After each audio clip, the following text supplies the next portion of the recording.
Et donc, pour ce dernier panel, la question d'école, vous entendrez donc, premièrement, à ma gauche, Mme Claudia Larochelle, auteure, journaliste et animatrice québécoise.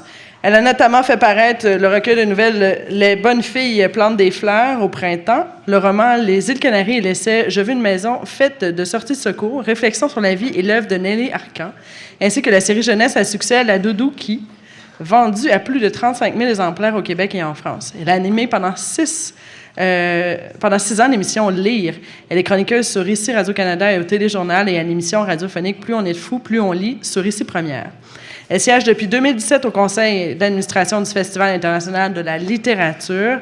Elle est membre de l'Union des écrivaines et des écrivains québécois, l'UNEC, et de la Fédération professionnelle des journalistes du Québec, ainsi que de l'Académie canadienne du cinéma et de la télévision. Madame Larochelle, merci d'avoir accepté. Et elle est accompagnée donc de Joëlle Quérin, professeure de sociologie au Cégep de Saint-Jérôme. Elle est titulaire d'un doctorat en sociologie de l'Université du Québec à Montréal. Après avoir étudié le débat public québécois sur des accommodements raisonnables pour motifs religieux, elle s'est spécialisée en sociologie politique de l'éducation. Sa thèse de doctorat portait sur le nouveau discours pédagogique québécois et les transformations de la communauté politique. À titre de chercheuse associée à l'Institut de recherche sur le Québec, elle a notamment publié une étude sur le cours Éthique et culture religieuse en 2009. Elle a également collaboré à des ouvrages collectifs tels que La face cachée du cours Éthique et culture religieuse et les finalités éducatives scolaires parus en 2016. Depuis 2010, elle enseigne la sociologie donc au Cégep de Saint-Jérôme. Et on est très heureux de la voir parce que ça fait plusieurs années qu'on essaie aussi de la voir avec nous à l'ERQ. Donc, merci d'être là. Donc, Mme Joëlle Quérin, à vous la parole.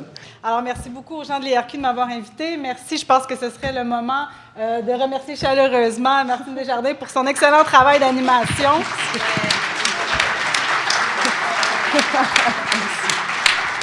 Elle sait mettre en valeur les conférenciers et les disciplinés, ce qui est quand même tout un art.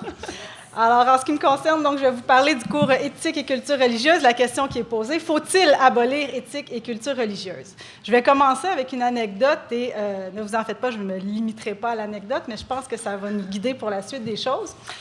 Le mois dernier, dans le cadre d'un cours sur les problèmes sociaux que je donne au Cégep de Saint-Jérôme, donc, j'ai présenté en classe un débat de l'émission Zone franche sur l'encadrement du port de signes religieux, en gros sur la loi 21, qui était un projet de loi à ce moment-là. Et pendant le visionnement, les étudiants devaient prendre des notes sur les interventions des 8 participants au débat. Et j'ai observé les réactions de mes étudiants pendant la diffusion. Leur perplexité était palpable. On aurait dit que c'était la première fois qu'on leur présentait cet enjeu comme un débat dans lequel il y avait plus d'un point de vue légitime. Leurs yeux s'écarquillaient chaque fois qu'ils entendaient quelqu'un défendre la loi 21, et je dois le dire, ils s'écarquillaient en particulier lorsqu'ils entendaient Mathieu Bock-Côté. Après le débat, j'ai pris le temps de faire un retour avec eux sur les questions auxquelles ils devaient répondre et question d'apaiser les angoisses existentielles des plus anxieux d'entre eux. Je les ai assurés qu'ils n'avaient pas à mémoriser les points de vue spécifiques de chacun, mais simplement à comprendre les 2 grands principaux points de vue qui s'affrontent dans ce débat et d'être capable de les expliquer. Ils n'ont pas eu l'air complètement rassurés. Une étudiante a levé la main et m'a dit « Madame, je comprends la fille qui veut porter son voile dans son travail, mais les autres arguments de l'autre côté, je ne les comprends pas. » Cette jeune fille de 17 ans, par ailleurs curieuse, studieuse, inscrite à un programme collégial contingenté, qui avait vécu toute sa jeune vie au Québec, où elle avait suivi 10 ans de cours d'éthique et culture religieuse, n'était pas en mesure de comprendre les arguments des défenseurs de la loi 21. Alors, pour situer le débat dans son contexte, je leur ai parlé, j'ai fait un petit retour historique, je leur ai parlé de la crise des accommodements raisonnables, je leur ai parlé de la commission Bouchard-Taylor, sur laquelle j'avais travaillé dans le cadre de mon mémoire de maîtrise. Je leur ai expliqué que cette crise des accommodements raisonnables, qui s'est déroulée grosso modo de 2006 à 2008, avait commencé avec le jugement Multani sur le port du kirpan à l'école.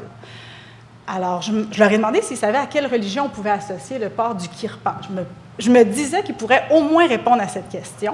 Et pour les aider, je leur ai dit, on est en pleine campagne électorale, c'est la religion du chef du NPD qui est en pleine campagne en ce moment, et personne n'a été en mesure de répondre. J'ai eu des réponses, c'est-tu les Arabes, les Islamiques? Donc, j'avais devant moi des étudiants pleins de bons sentiments envers les minorités religieuses, mais sans réelle culture religieuse. Autrement dit, j'avais devant moi la génération ECR. On peut difficilement blâmer les étudiants pour cette situation. Donc, dans l'étude que j'avais publiée en 2009, à l'invitation de l'IRQ, je constatais déjà que le cours ne visait pas d'abord et avant tout à transmettre des connaissances factuelles sur les religions, mais beaucoup plus à indiquer aux élèves comment se comporter en présence de la diversité religieuse. Et déjà à l'époque, le cours venait tout juste d'être mis en place, ça faisait à peine 1 an, plusieurs indicateurs pointaient déjà dans cette direction. Le premier, c'était les documents qui ont mené à l'adoption du programme. Il y a une série de documents. Oui, il y a un problème avec le micro? Oui, mais c'est correct. C'est moi qui vais s'en charger. Je vais m'en charger. Ça va bien aller, vous allez voir. Plus il y a de monde qui disent quoi faire, moins ça fonctionne. Bon, nouvelle tentative. Voyons voir si ça va mieux. En tout cas, j'entends plus l'écho, c'est déjà bien. Oh, il est de retour. Bon. C'est mon téléphone. Oui, je pense que oui. Ça se peut. On va y arriver, il y avait un téléphone sur la table. Ah. On va mettre. Désolée. Ça va. Donc, je disais qu'il y avait plusieurs documents qui avaient mené à la mise en place du cours. À partir de 1999, avec le rapport Proulx sur la place de la religion à l'école, on venait tout juste d'abolir les commissions scolaires confessionnelles pour les remplacer par les commissions scolaires linguistiques. Et donc, on se dirigeait, on était dans un processus de laïcisation. Et donc, on se demandait que faire de la religion à l'école dans ce contexte-là, dans ce nouveau contexte de laïcisation. Et dès le rapport Proulx, donc en 99, on disait, il ne faut surtout pas enlever la religion de l'école parce que ça ne permettrait pas aux élèves d'adopter les bonnes attitudes et les bons comportements face à la diversité religieuse. Donc, ce qu'il faut, c'est, oui, continuer de parler de religion, mais autrement. Et à partir de ce moment-là, il y a une série de documents qui ont été déposés par des comités mis en place par divers ministères, par aussi le comité sur les affaires religieuses du ministère de l'Éducation, qui tous pointaient dans la même direction, donc encourager la mise en place d'un cours d'éthique et culture religieuse. Et à partir de 2006, dans le contexte de la crise des accommodements raisonnables, ces appels-là étaient de plus en plus insistants. Il y a eu d'abord le rapport Fleury, qui portait sur l'accommodement religieux en milieu scolaire, qui disait que le problème, c'était un problème de sensibilisation. Donc, il fallait sensibiliser la société, sensibiliser les parents et sensibiliser les élèves. Et que l'arrivée prochaine du cours éthique et culture religieuse serait la façon de sensibiliser les élèves aux accommodements raisonnables. Et l'année suivante, avec la commission Bouchard-Taylor, là, c'était donc Bouchard et Taylor qui invitaient le gouvernement à faire une promotion énergique du cours pour, et je les cite, développer les aptitudes nécessaires au vivre ensemble dans le contexte d'une société diversifiée. Donc, on avait déjà tous ces documents-là qui avaient préparé le terrain. Il y avait aussi plusieurs écrits des universitaires qui ont défendu le programme, plusieurs d'entre eux qui ont travaillé à l'élaboration du programme. J'aime bien les citer. Ce ne sera peut-être pas aussi divertissant que la citation de Mélanie Joly de tout à l'heure, mais ce sera sans doute aussi scandaleux. Commençons donc avec un ouvrage paru en 2007 qui était consacré exclusivement au programme ECR par Georges Leroux, qui soutenait que le programme devait faire en sorte que tous adhèrent à la décision de la Cour suprême donc du Canada sur le port du kirpan à l'école. Et dans une entrevue avec Jean-Pierre Proulx, paru dans la revue Formation et Profession, Leroux affirmait également que le programme devait inculquer le respect absolu de toute position religieuse et servir de thérapie aux Québécois. Donc, on avait aussi ces indicateurs-là. Et finalement, le troisième indicateur, évidemment, c'était le programme lui-même, le programme donc ministériel. Et dès le préambule du programme, on indique que le volet éthique du cours ne vise pas à enseigner une série de doctrines morales et que le volet culture religieuse ne vise pas à enseigner l'histoire et les doctrines donc des religions. Conformément à l'approche par compétences, donc qui structure l'ensemble des programmes scolaires, notamment le programme ECR, donc tout le programme est construit autour de compétences à développer, qui ne sont pas des compétences d'ordre intellectuel du type lire, écrire, compter, mais qui sont vraiment des compétences idéologiques qui sont inculquées à petite dose tout au long du parcours scolaire. La compétence centrale du programme, qui s'intitule « Pratiquer le dialogue », on dit qu'elle doit mener à l'adoption d'attitudes et de comportements favorables au vivre ensemble. Il y a également une compétence spécifique au volet culture religieuse qui est intitulée « Manifester une compréhension du phénomène religieux ». Et dans la présentation de cette compétence, on indique notamment les attentes de fin de cycle. Maintenant, les programmes, le parcours scolaire est divisé en cycles. Donc, on dit qu'au terme du premier cycle du primaire, donc quand un enfant finit sa 2e année, on s'attend à ce qu'il nomme, et je cite le programme, il nomme des comportements appropriés à l'égard de la diversité. Donc, comme si ces comportements faisaient consensus au sein de la population. Alors, moi, mon fils est en 2e année, donc au mois de juin, il sera capable de me nommer les comportements appropriés à l'égard de la diversité. À la fin du 2e cycle du primaire, donc en 4e année, il nomme diverses façons de penser, d'être ou d'agir et des comportements appropriés à l'égard de la diversité. Et finalement, au terme des études secondaires, parce que ce cours-là est offert à la fois au primaire et au secondaire, en fait, il est offert pendant tout le parcours scolaire, à l'exception de la 3e secondaire, on s'attend à ce que l'élève, donc, au terme de ces études, démontre une connaissance approfondie de certains comportements qui conviennent à l'égard de la diversité. Il y a donc une gradation des attentes envers les élèves qui doivent intérioriser progressivement le mode d'emploi ministériel sur la manière de se comporter en présence de la diversité religieuse. Mais où se trouvent les connaissances dans tout ce charabia pédago-idéologique? Réponse, en annexe. À la toute fin, et c'est pas une blague, à la toute fin du programme, j'aimerais en rire moi aussi, à la toute fin du programme, il y a donc en annexe des tableaux dans lesquels sont énumérés les grands thèmes à aborder, comme « Moi, un être vivant unique » ou encore des représentations de l'origine du monde ou encore, évidemment, des pratiques alimentaires et vestimentaires, donc associées aux diverses religions. Et le programme ne prescrit aucun contenu spécifique en lien avec ces thèmes. La colonne de contenu, c'est écrit « Exemple indicatif », et donc ce sont des listes à l'intérieur desquelles les enseignants et les rédacteurs de manuels scolaires peuvent piger, et qui termine toujours par « etc ». Donc, on choisit ce qu'on veut là-dedans, on peut sélectionner les contenus de son choix. Donc, si on prend par exemple le thème des représentations de l'origine du monde, dans la liste des exemples indicatifs, il y a évidemment le récit créationniste chrétien, il y a la tortue des spiritualités autochtones, il y a le récit du yin et du yang, mais il n'y a pas la théorie du Big Bang, qui est pourtant la seule appuyée par la science. Elle n'apparaît pas dans le programme, dans la section des représentations de l'origine du monde. Elle apparaît dans certains manuels scolaires. Par contre, je l'ai vu dans des manuels scolaires, mais elle est mise sur un pied d'égalité avec les autres récits. Donc, c'est un récit parmi d'autres qui n'a pas plus de légitimité que le récit créationniste. Ce cours est donc enseigné depuis maintenant plus de 10 ans. Il n'a été ni évalué, ni révisé, mais on en sait maintenant un peu plus à son sujet puisqu'il a fait l'objet, dans les dernières années, de 2 jugements des tribunaux et de plusieurs publications académiques. Donc oui, il y a encore d'autres citations savoureuses qui s'en viennent. Mais commençons par les 2 jugements de la Cour suprême. La première contestation est venue de parents catholiques de Drummondville qui souhaitaient voir leurs enfants exemptés du cours. Personnellement, je ne crois pas que des exemptions individuelles, ce soit la meilleure façon de contrer les problèmes de ce programme-là, mais la décision de la Cour, qui a évidemment rejeté les demandes d'exemption, est quand même instructive. Donc, en rejetant la demande d'exemption, la juge Marie Deschamps, au nom de ses collègues, a notamment accusé les parents à l'origine de la contestation, et je la cite, de rejeter la réalité multiculturelle de la société canadienne et méconnaître les obligations de l'État québécois en matière d'éducation publique. Fin de la citation. Donc, on nous dira ensuite que le cours ne fait pas la promotion du multiculturalisme. Permettez-moi d'en douter. Donc, ça, c'était la première contestation en 2012. Deuxième contestation en 2015, qui est venue du Collège Loyola, une école privée catholique, qui s'est rendue, elle aussi, jusqu'en Cour suprême quand même. Le collège voulait offrir son propre cours ECR, qui présentait le christianisme de façon plus approfondie, mais surtout qui présentait les autres religions à partir d'une perspective chrétienne, ce qui n'est pas particulièrement étonnant de la part d'une école confessionnelle. La Cour a coupé la poire en deux. Elle a autorisé le collège à présenter le christianisme à sa façon, mais elle l'a obligé à respecter les orientations ministérielles pour ce qui est de la façon de présenter les autres religions. Donc, sur le plan juridique, c'est là qu'on en est. En plus de ces 2 jugements, donc, le cours a fait l'objet de plusieurs publications académiques au cours des dernières années, entre autres un ouvrage collectif publié en 2010 sous la direction de Jacques Cherblanc et d'Annie Rondeau, qui a permis à nouveau de constater la convergence idéologique entre les défenseurs du cours, qui peuvent venir des facultés de sciences de l'éducation, de sciences des religions, de théologie, mais aussi du réseau scolaire, donc, ou évidemment des sciences sociales. Et tous insistent sur l'importance du cours pour l'ouverture à l'autre, le vivre ensemble, le pluralisme, et les connaissances à transmettre sont encore une fois les grandes absentes de toutes ces réflexions sur les grandes visées du cours.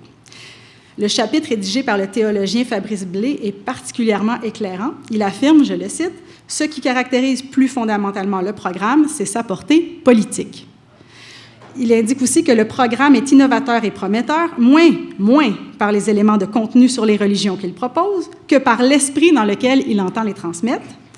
Et, toujours lui, il affirme que le cours entend induire un changement radical des mentalités à la grandeur du Québec. Et c'est en train de se faire. En 2016, c'était au tour de Georges Leroux de publier un deuxième ouvrage entièrement consacré au cours ECR, dans lequel il réaffirme que le cours, je le cite, représente l'engagement normatif le plus substantiel du programme de formation de l'École québécoise. Autrement dit, que c'est le cours le plus idéologique de tout le programme scolaire. Et là-dessus, je lui donne raison. Il écrit aussi que seule cette éducation nous protégera à l'avenir de l'intolérance.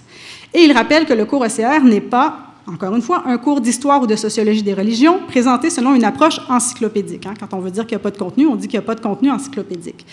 Et il réitère, je le cite encore une fois, pour la dernière fois, ce sont les finalités sociales et politiques du programme qui prévalent. Donc ça, c'est du côté des défenseurs du cours. Du côté des adversaires du cours aussi, il y a des arguments qui ont été développés, notamment donc, dans l'ouvrage collectif « La face cachée du cours éthique et culture religieuse », dirigé par Daniel Barry et Normand Baillargeon. Et je me permets de souligner 2 contributions à cet ouvrage qui m'apparaissent absolument essentielles à la compréhension du cours. D'abord, l'étude de Nadia El-Mabrouk et Michel Sirois sur les stéréotypes sexistes et culturels présents dans les manuels d'éthique et culture religieuse au primaire. Donc, je pense que ça, c'est quelque chose qui manquait, une étude approfondie des manuels, parce que les manuels, c'est absolument fondamental. Le programme est important, évidemment. Il indique les grandes orientations du programme, mais les manuels, c'est ce qui est utilisé en classe. Et donc, en analysant de façon minutieuse les manuels et surtout les images présentes dans les manuels, parce que surtout au primaire, une grande part des manuels est consacrée à des images qui sont extrêmement révélatrices. Et donc, elles ont démontré que les religions étaient présentées de façon extrêmement stéréotypée et aussi toujours de façon très positive. Il y a une glorification de la religion et des signes religieux et de la présence et de la visibilité du religieux. Et tout le côté sombre des religions et tout ce qui concerne l'inégalité entre les hommes et les femmes, évidemment, est passé sous silence. El-Mabrouk et Sirois constatent également que les manuels accordent une très grande importance donc, aux signes religieux, notamment vestimentaires, qui sont présentés comme des obligations pour le croyant. Donc, quand pendant des années, on vous dit que le croyant n'a pas le choix de porter un signe religieux, le message qui est envoyé, c'est qu'on ne peut en aucun cas, en aucune circonstance, leur interdire le port de ces signes religieux. J'aimerais m'attarder aussi sur la contribution de François Doyon, qui m'interpelle particulièrement comme enseignante au collégial. C'est un collègue du département de philosophie qui constate que depuis la mise en place du cours, il doit déconstruire chez ses étudiants 2 croyances anti-philosophiques qui sont véhiculées par le cours ECR.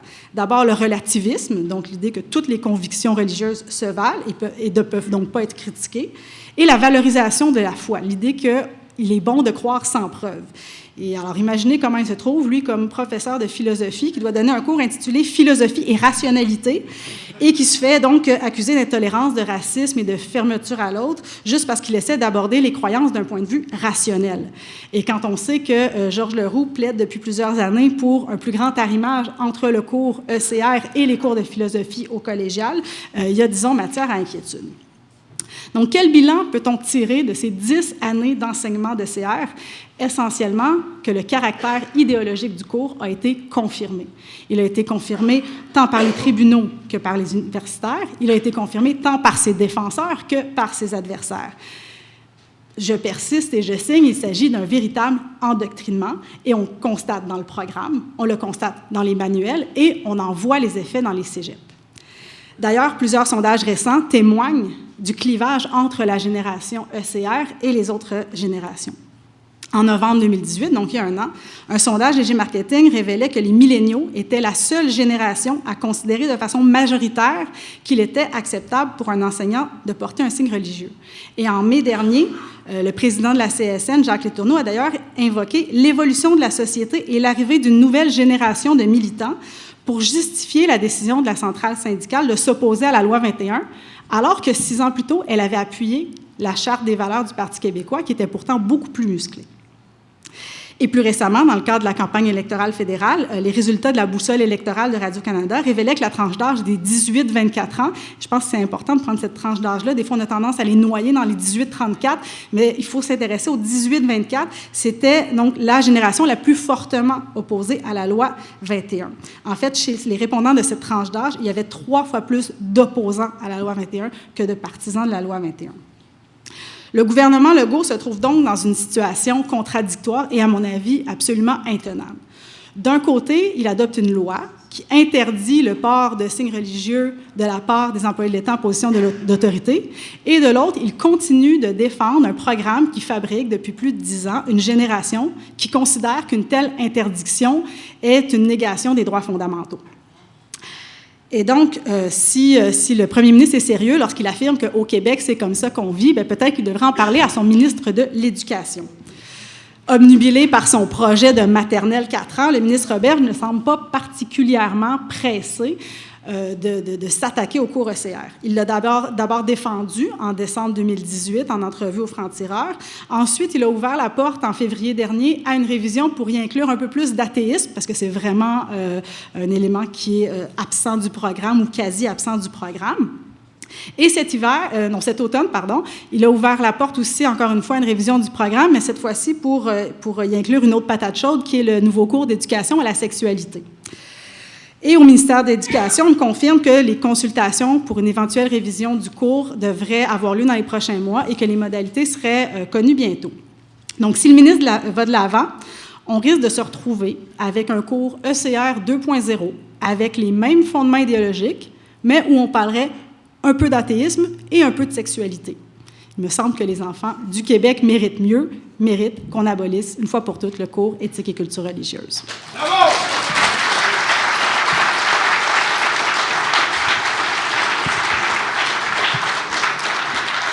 Merci, Mme Quérin. Mme Larochelle, c'est à votre tour. Tout m'avale. Quand j'ai les yeux fermés, c'est par mon ventre que je suis avalée. C'est dans mon ventre que j'étouffe. Nous n'avons pas besoin de parler français. Nous avons besoin du français pour parler. Je marche à côté d'une joie qui n'est pas à moi, d'une joie à moi que je ne puis pas prendre. La brutalité est le recours de ceux qui n'ont plus de pouvoir intérieur. Quand ils deviennent grands, les enfants se mettent à graviter autour de leur propre soleil, rien à faire pour les retenir. Alors, ces citations-là devraient toutes, un jour ou l'autre, selon moi, entrer dans la tête et le cœur des jeunes Québécois au cours de leur parcours scolaire. Elles sont, dans l'ordre, tirées de La Vallée des Avalées, de Régent Ducharme, de Langue et nationalisme d'André Bello, Accompagnement de Regards et jeux dans l'espace, ça c'est de Saint-Denis Garneau. C'est aussi tiré du Torrent, le Torrent de la chère cousine de ce dernier, Anne Hébert.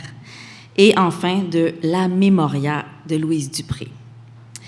Combien d'écolières, écoliers, étudiantes, étudiants du Québec connaissent ces citations, ces écrivains, ces écrivaines de chez nous? Combien réellement, pour vrai, là? Et ici même, dans cette salle, et pourtant avouez que la force et la puissance de ces mots n'ont rien à envier à ceux d'ailleurs, comme aux Français, dont on célèbre la littérature depuis des siècles. Et avec raison d'ailleurs. C'est quand même étonnant de constater à quel point, malheureusement, on connaît trop peu notre littérature québécoise. Que cette littérature-là n'occupe pas la place qu'elle devrait ici et dans la francophonie.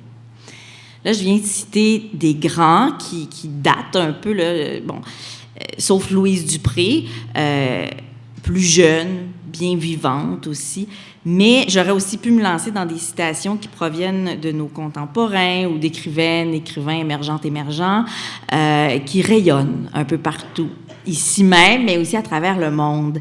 Ne serait-ce que le jeune Québécois Kevin Lambert, qui, dans la même lignée que Xavier Dolan, mais en littérature, cartonne vraiment beaucoup en ce moment, en France notamment, parce qu'il est publié ici au Québec chez Héliotrope, mais il a aussi traversé de l'autre côté, avec un roman, c'est pas son premier, mais c'est un roman qui s'intitule « Querelle de Roberval », notez ça, c'est un clin d'œil aux querelles de Brest de Genêt, qui a même été en nomination pour le Médicis. Et là, je ne vais pas m'étendre sur nos grands de la littérature parce qu'on va être encore ici demain, tellement notre littérature québécoise est foisonnante, elle est dense, elle est faite d'écrivaines, d'écrivains majeurs, de talents tant les plus anciens, qu'on célèbre encore, qu'on honore, qu'on lit et relit, mais aussi les plus jeunes, les nouveaux. Et puis, je dois vous le dire, j'en lis énormément en ce moment et je suis complètement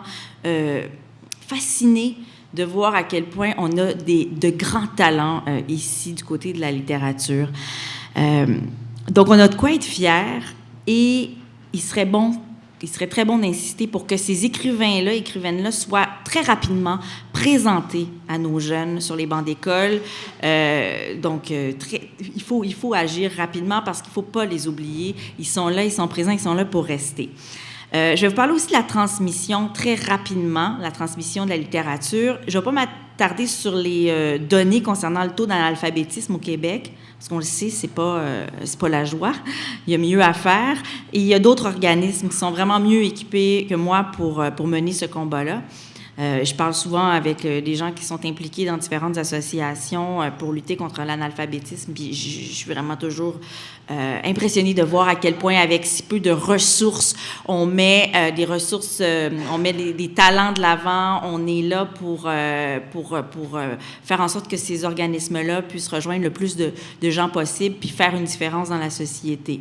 Mais je peux quand même rappeler que je le rappelle, j'aime ça rappeler ces chiffres-là. Selon une enquête internationale de l'OCDE, le niveau de littératie est loin d'être satisfaisant au Canada, comme au Québec. 53,3 % des Québécois de 16 à 65 ans n'atteignent pas le seuil acceptable de niveau 3.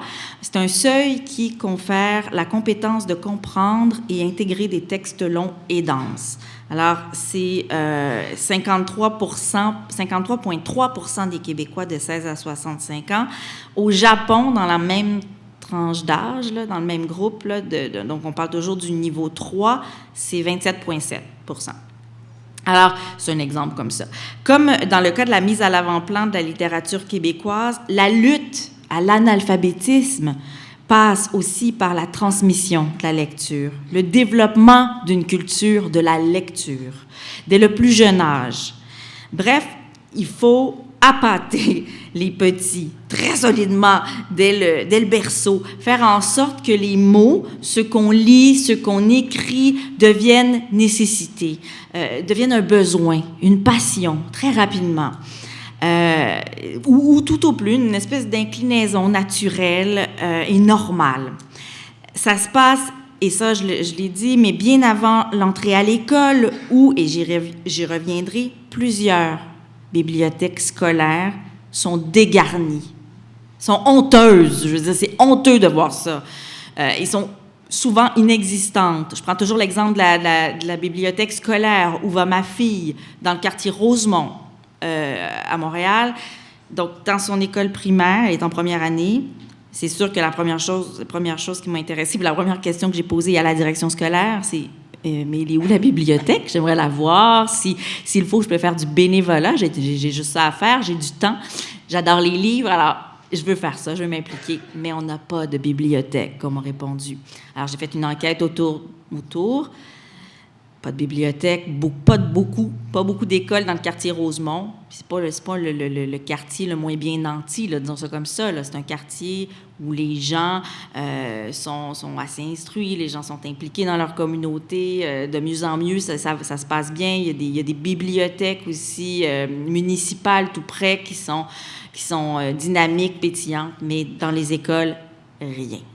Alors, est-ce qu'il y en a déjà eu? Oui, m'a-t-on dit. Oui, on m'a répondu que oui, qu'il y avait déjà eu des bibliothèques, mais que les écoles étaient tellement surpeuplées, tellement petites, elles étouffaient, tellement que ma fille poursuit son cursus scolaire en ce moment dans une roulotte installée à côté. Bon, il ne faut pas pitié, là, on s'entend, on est très bien au Québec, tout ça, mais c'est juste pour vous dire que c'est comme ça, pas de bibliothèque scolaire, pas d'espace. Par contre, le gymnase, il est là, il est présent, tout va bien de ce côté-là. Alors, mais ça commence très mal dans un contexte d'apprentissage quand il n'y a même pas de bibliothèque, qui est un lieu fondamental pour l'apprentissage. C'est un lieu fondamental pour façonner l'individu, son corps, son cœur, son esprit, sa tête. Et ce développement d'une culture de la lecture qui va mener éventuellement à la célébration de notre littérature québécoise, moi, en tant qu'autrice, auteure, là, on ne va pas s'attarder là-dessus, on n'a pas le temps. C'est de livres pour adultes, mais pour enfants aussi. Je suis, en tant que journaliste diplômée universitaire, j'ai aussi une maîtrise en création littéraire. Je suis mère d'enfants d'âge préscolaire et scolaire, passionnée moi-même de littérature, qui a eu puis je le mets même pas entre guillemets parce que c'est vrai, j'ai eu la vie sauve grâce aux mots, grâce à la lecture. Ce développement d'une culture de la lecture, je m'y connais un peu et je sais à quel point c'est important, à quel point c'est fondamental dans nos institutions scolaires. Alors, je peux prêcher pour la valorisation de cette littérature-là sans aucun souci. J'espère que je ne vais pas être maladroite dans l'élaboration de ma réflexion sur le sujet, mais je me console en me disant qu'on ne peut pas être contre la vertu ici, tout le monde. Toutes les occasions sont bonnes pour faire la promotion de la lecture et de la littérature québécoise, surtout en sachant que, et c'est alarmant encore là, parmi les élèves, écoutez ça, là, parmi les élèves francophones de 15 ans, nés au Québec en 1997-98, environ la moitié ne lisent pas pour le plaisir ou l'ont fait au moins d'une heure durant une semaine normale au cours des 3 mois précédant l'enquête de l'Institut de la statistique du Québec. Et je serais aussi bien malhonnête de ne pas vous avouer que, même moi, qui adore lire, ça fait partie de mon travail, j'adore lire pour le plaisir aussi, de plus en plus, je succombe à l'appel vicieux des séries télé. Netflix, Crave, nommez-les, là, Tout TV et machin chouette. Je suis happée par ça, de plus en plus. J'en visionne comme une espèce de droguée. Alors, j'imagine si même moi qui est passionnée par ça, je prends moins de temps qu'avant pour la lecture. J'imagine les jeunes générations aussi. Donc, tu sais, je m'auto-flagelle souvent en voyant ma pile monter, puis à côté de moi, de livres et de lectures que je ne fais pas.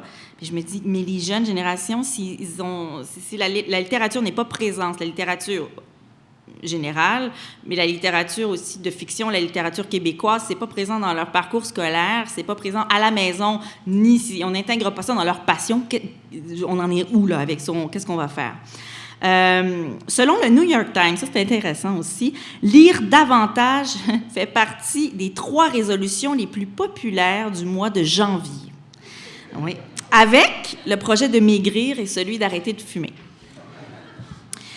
Alors, les mesures maintenant. Qu'est-ce qu'on peut faire? Comment on peut y arriver? Alors, tout ça, c'est des raisons plus pour déployer encore plus d'efforts, d'énergie, pour renflouer les rangs de lectrices et de lecteurs à coups de mesures, de projets. Quand je parle de projets, là, je parle de projets qui font des miracles avec très peu de choses, notamment la Fondation Lire pour réussir. C'est lié à l'UNEQ, l'Union des écrivaines et écrivains québécois, dont je fais partie comme ambassadrice, donc de la Fondation Lire pour réussir. Il y a aussi toutes sortes d'exercices de financement aussi qu'il faudrait mettre en œuvre. La littérature, elle est forte, elle est brillante, elle est unique au Québec. Et il faut qu'elle se rende aux jeunes et que les jeunes y restent accros jusqu'à la fin de leur jour. Il y a beaucoup de travail à faire pour que si les jeunes ne vont pas par eux-mêmes à la rencontre de la lecture, pour que ce soit la lecture qui se rende aux jeunes. Il y a toutes sortes de manières pour y arriver. Alors, on peut distribuer des livres aux jeunes, des livres jeunesse aux bébés naissants, démontrer aux nouveaux parents que l'amour passe aussi par la lecture aux petits, dès le plus jeune âge, aux bébés naissants, même ceux là, qui sont justement en âge de mordre les livres, de baver sur leurs livres. C'est vraiment des démonstrations d'amour envers la littérature, c'est de baver sur ces livres, je vous le dis. Et même si ces jeunes-là ne sont pas encore en âge de comprendre les mots, de saisir, ils commencent tout juste à percevoir des images, mais c'est important de le faire. Sur le site de la Fondation pour l'alphabétisation, il y a plusieurs trucs et conseils de lecture qui vont en ce sens-là, selon les tranches d'âge des jeunes lecteurs. Alors, pourquoi ne pas démocratiser la lecture dans les lieux publics aussi, en donnant des pauses lecture aux employés en entreprise, en mettant des livres québécois partout, en honorant nos écrivaines et écrivains, en nommant plus de rues à leur nom, en inscrivant des citations de leur littérature un peu partout dans les villes, etc. Récemment, j'étais à Québec, puis je voyais qu'il y avait comme un effort en ce sens-là, notamment avec la Maison de la littérature, qui est une pure merveille. Au Salon du livre de jeunesse de Montreuil, en France, où j'étais il y a quelques mois, les jeunes reçoivent par la mairie de la ville un petit montant, quelque chose comme l'équivalent là, ici de 12 $. Chaque enfant reçoit ça. Et donc les enfants peuvent donc se rendre au Salon du livre, qui est un salon du livre jeunesse à Montreuil, qui est hallucinant comme de qualité, d'énergie, de tout, de création, de créativité. Et ces jeunes-là se rendent là et ils doivent dépenser ce montant-là, donné par la mairie, pour acheter des livres, mais juste des livres, ou juste un livre, parce que c'est pas un montant qui est faramineux, on s'entend, mais c'est pas pour acheter des crayons, des cahiers, pas pour acheter de la slime, là. Non, mais tu sais, c'est parce que je sais que les enfants aiment beaucoup ça, mais non, c'est vraiment pour des livres, de la fiction. Et moi, je ferais la même chose ici. Le SLM, le Salon du livre de Montréal, commence bientôt. Je me dis, mais pourquoi il n'y a pas ça? Je dis, non, mais c'est comme ça que ça commence. Susciter la passion, susciter l'émerveillement déjà pour les livres, pour la littérature. Un livre québécois, ce serait formidable. J'aimerais aussi dire que, bon, c'est bien beau tout ça, parler de littérature, parler de l'importance de la littérature québécoise, mais ça passe aussi par la valorisation de nos plumes québécoises, de nos écrivaines et de nos écrivains. Célébrer la littérature québécoise, notamment avec la superbe journée le 12 août, on achète un livre québécois, et ça fonctionne de plus en plus d'ailleurs. C'est aussi valoriser nos écrivaines d'ici. Oui, c'est bien, mais il y a aussi de les payer. Nos écrivains, de les payer décemment. Comment? En respectant notamment les lois sur les droits d'auteur, en les soutenant avec des mesures plus saines, en soutenant le travail de nos créateurs qui nous rendent fiers partout. Hein? Et c'est d'aller au-delà de toujours les mêmes créateurs. Céline Dion, Xavier Dolan, Denis Villeneuve, Mohamed Factory, le Cirque du Soleil, Véronique Dicker. On parle beaucoup d'eux et trop peu. Mais là, ça va changer un peu, je le vois, parce qu'en littérature, on a des écrivains qui se démarquent en France puis à l'international, mais encore trop peu.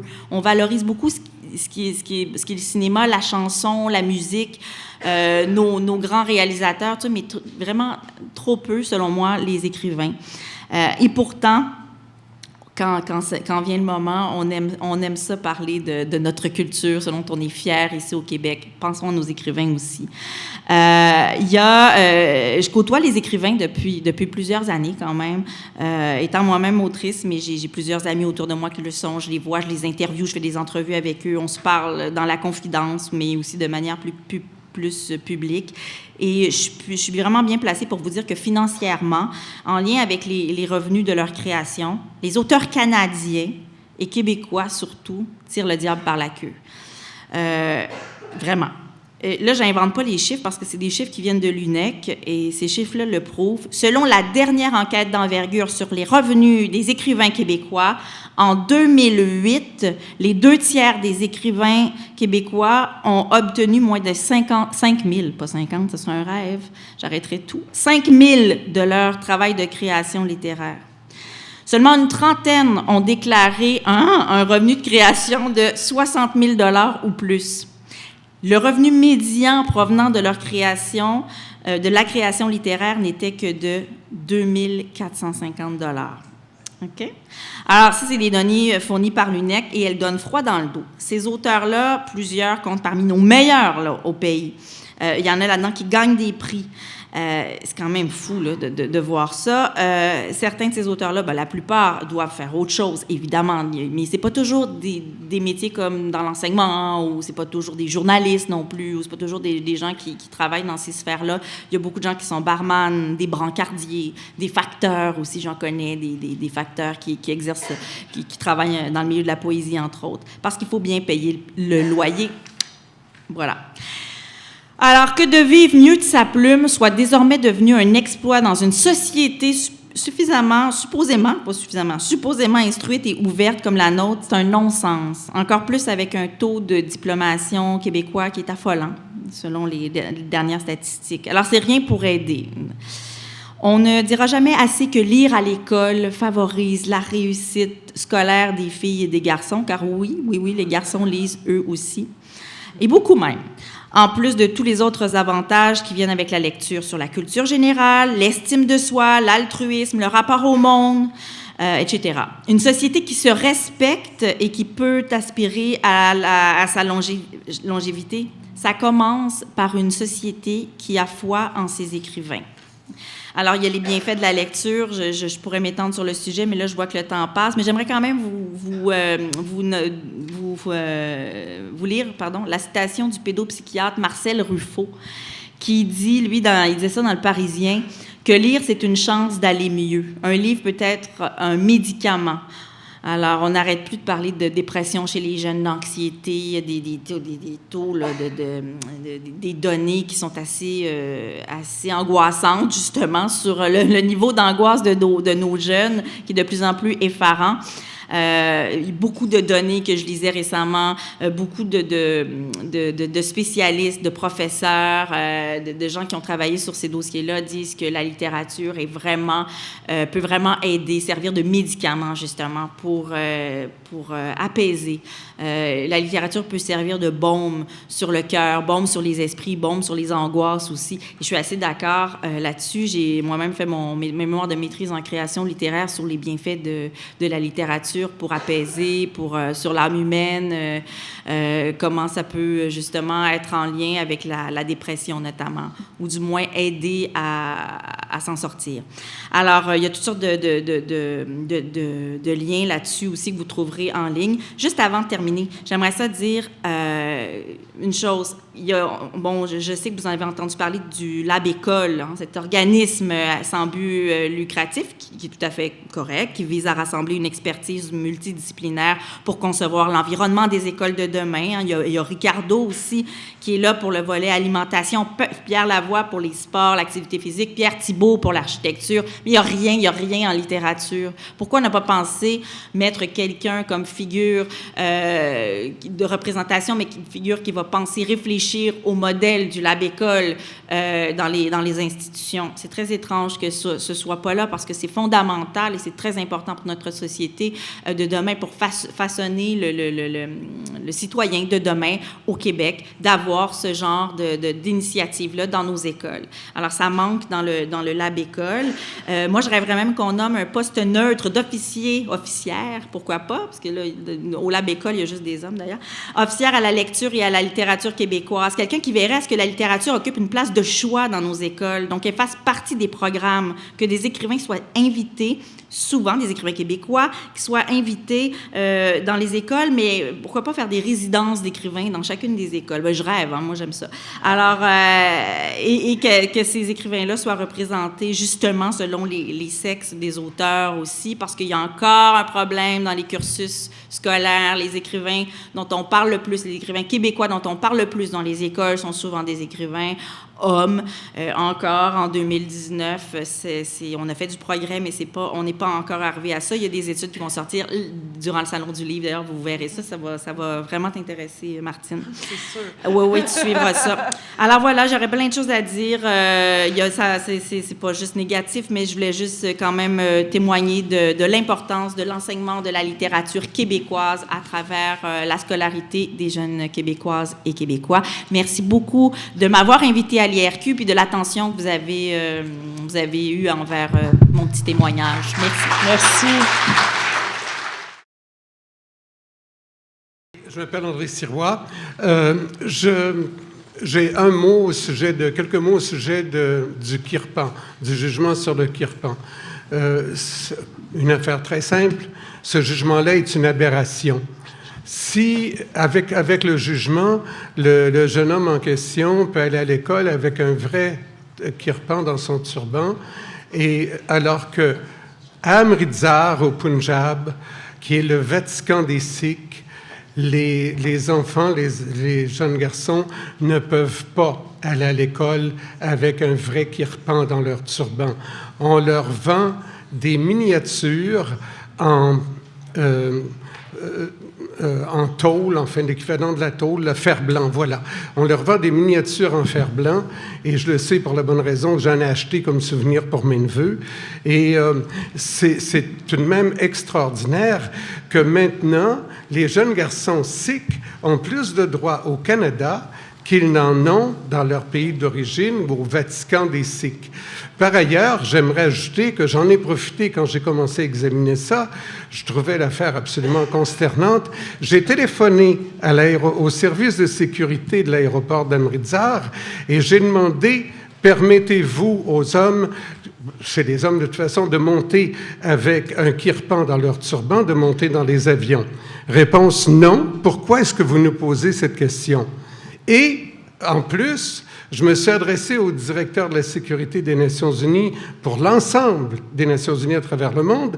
J'ai demandé, permettez-vous aux gens, aux hommes de rentrer avec un kirpan dans leur turban? Jamais, il n'y en est pas question. Alors qu'au Canada, n'importe qui maintenant peut se promener avec un kirpan n'importe où.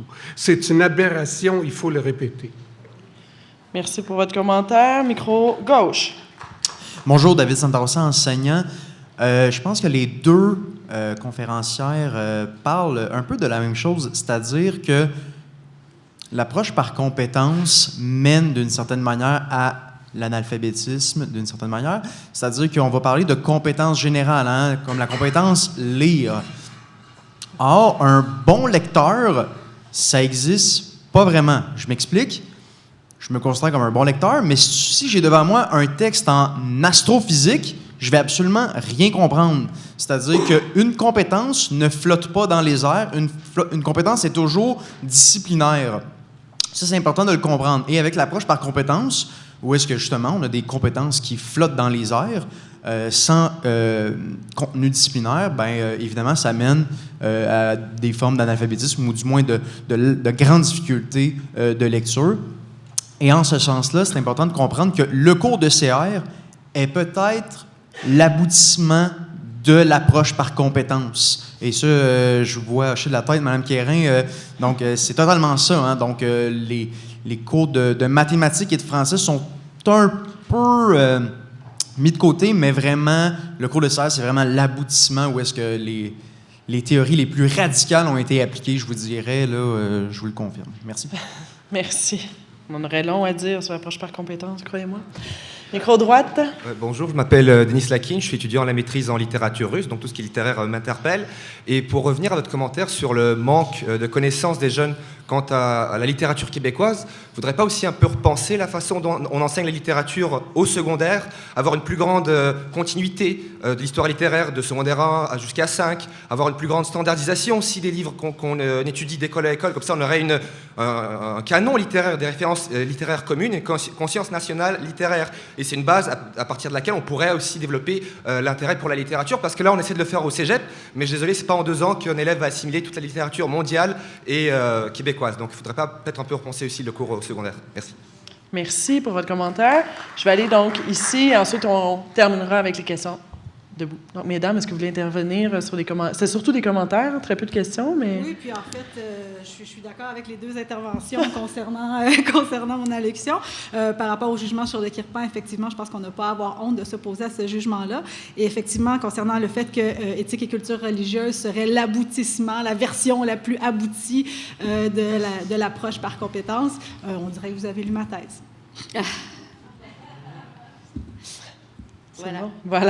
Voilà. Micro gauche. Je voulais juste... mais oui, Madame Rachel, excuse. Excuse, Mathieu. C'est pour le monsieur de littérature russe, vous êtes où? Oui, je suis vraiment d'accord. Je ne peux pas être plus d'accord avec vous. Il y a vraiment des réflexions à faire qui doivent se faire autour justement de l'enseignement de la littérature québécoise au secondaire. Je pense que ça doit pas que venir des professeurs, des enseignants, évidemment. Là, je pense qu'il y aurait peut-être lieu de revoir les cursus scolaires, de revoir la manière dont on passe cet enseignement-là. Quels sont aussi les écrivains qu'on étudie, qu'on met au programme. Les programmes, je pense, datent, là, mais là, moi, je suis pas dans le milieu scolaire, là, je suis pas dans le milieu de l'enseignement. Il faudrait vraiment je pense que je vais faire des recherches là-dessus parce que ça m'intrigue de voir justement, c'est quand la dernière fois que les programmes en études littéraires ont été revisités, ont été revus. Est-ce qu'on met est-ce qu'on met un nombre égal de femmes et d'hommes à l'étude? Les écrivains contemporains versus nos classiques québécois aussi. C'est certain qu'il y a vraiment de profondes lacunes en ce sens-là.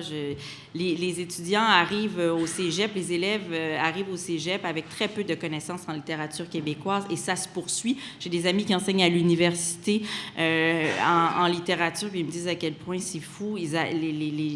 Donc, il y a eu des manques. Il y a eu des manques au secondaire, il y a eu des manques au cégep, au collégial aussi. Ils arrivent, ces étudiants-là, puis ils connaissent à peine qui est Anne Hébert. Ils ne seraient pas capables de nommer un titre une de ses œuvres seulement. Donc, c'est vraiment... il y a vraiment des problèmes.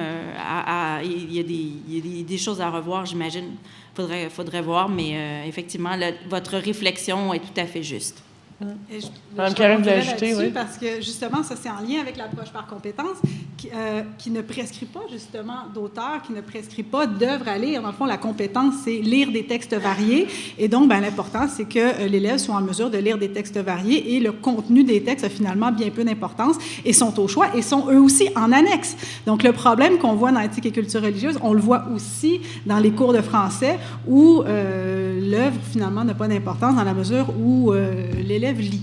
Il pourrait bien lire un manuel Ikea. Oui, c'est ça. Beaucoup d'images. Micro-gauche. Mathieu Bock-Côté, 2 questions. Pour Joël Quérin, une question toute simple.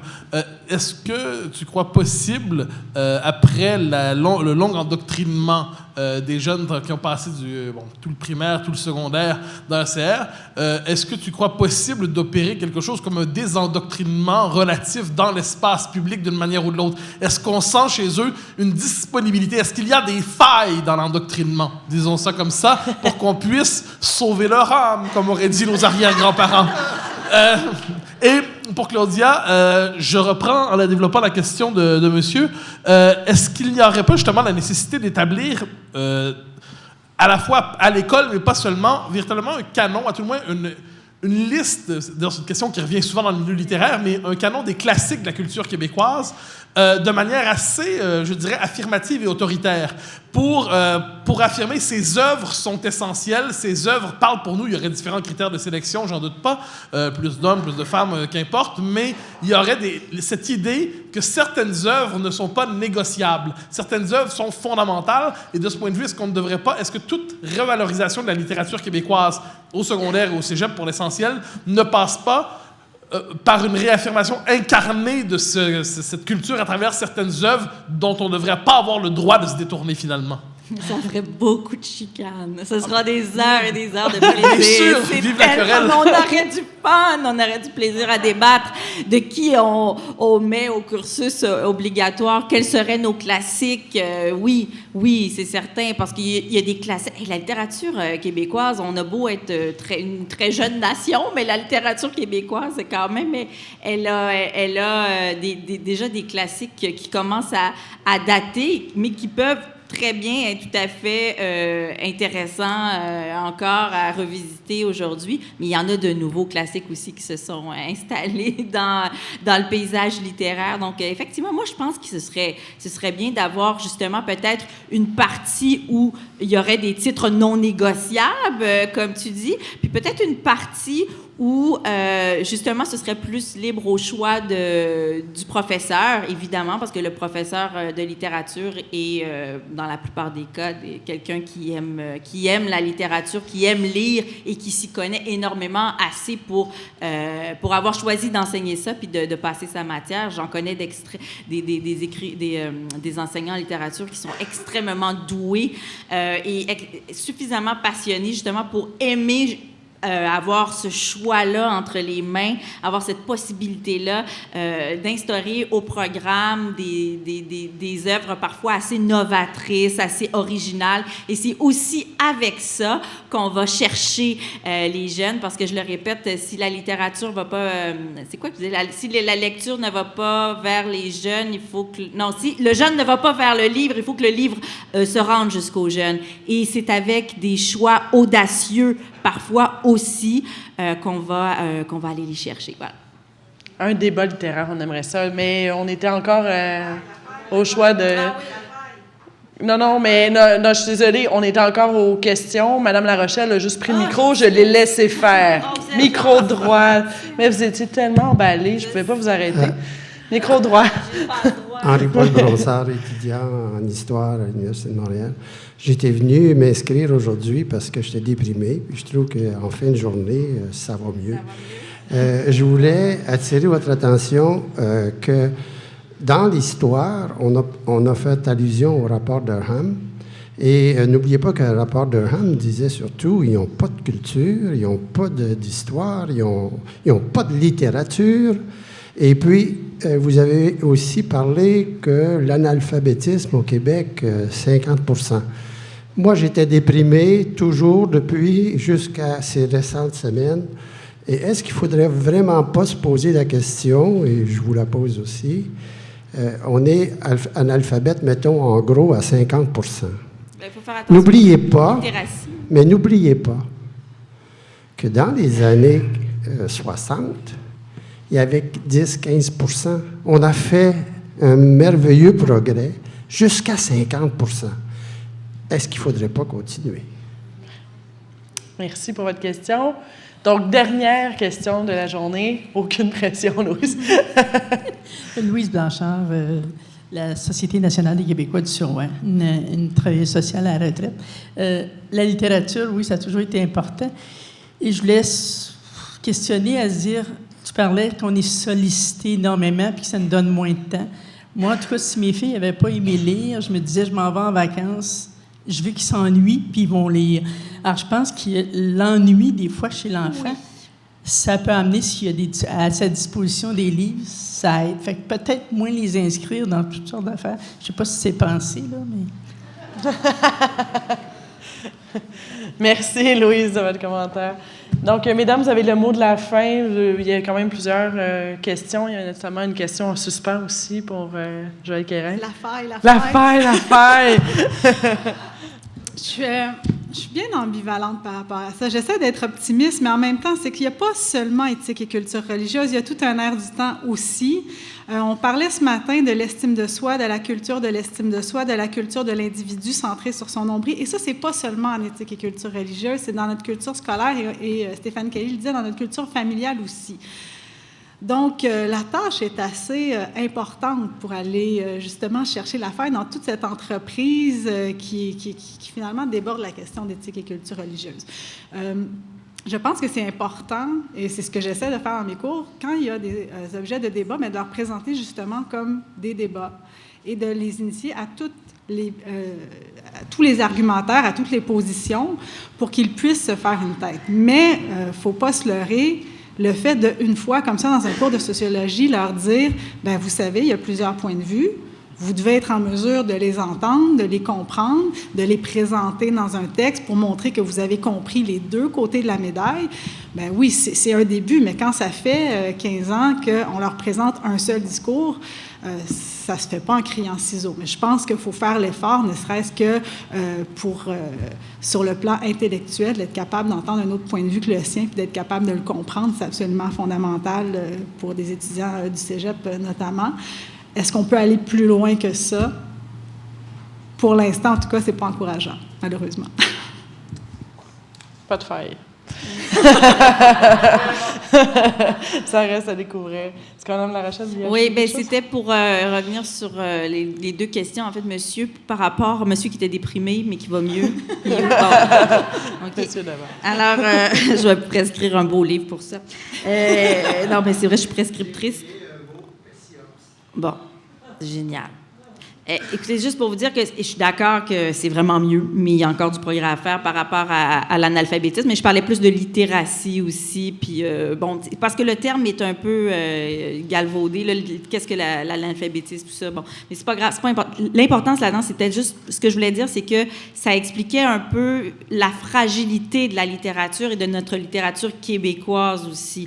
Parce que ça va de pair. Si on a un taux d'analphabétisme, ou en tout cas à ce seuil-là, là, niveau 3, c'est assez élevé quand même pour le fait que les gens ne comprennent pas ce qu'ils lisent. Donc, on parle de littératie ici. Bien, ça menace quand même la littérature québécoise. Ça menace la présence et l'amour qu'on peut porter et qu'on peut avoir envers nos livres et notre littérature québécoise. Juste anecdote, je suis membre du comité de programmation littéraire hier pour FBM 2020. Le Canada sera à l'honneur à Francfort en 2020, ce qui est majeur. Francfort, c'est la foire du livre la plus impressionnante, la plus importante, la plus majeure à travers le monde.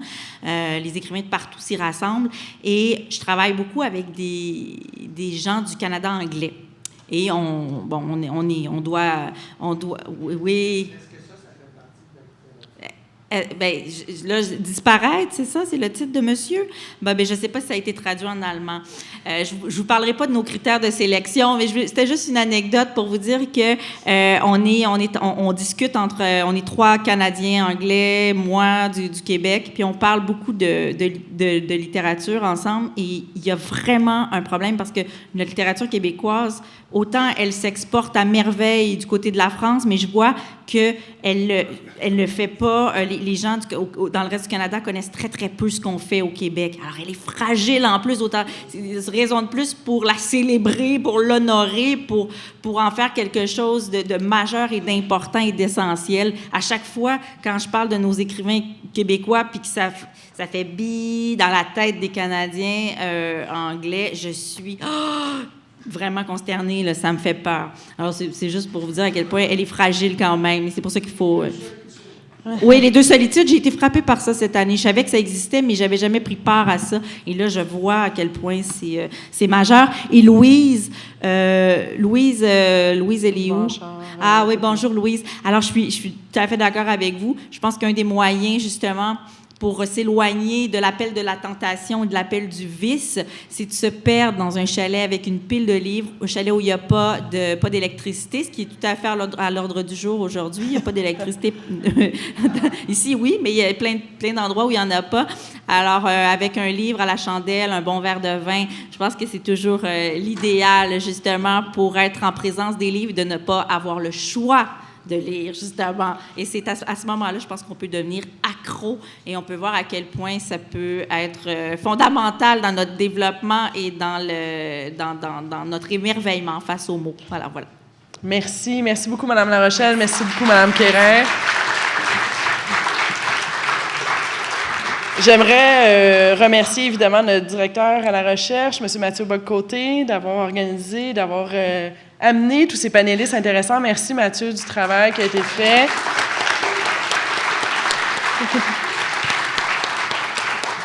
Je m'en voudrais aussi de ne pas remercier l'équipe du Mouvement national, parce que si vous êtes là aujourd'hui, si on a réussi à avoir tout ce beau contenu et ces gens, je dois remercier notamment Sarah Derry, que vous n'avez pas vu mais qui est en avant.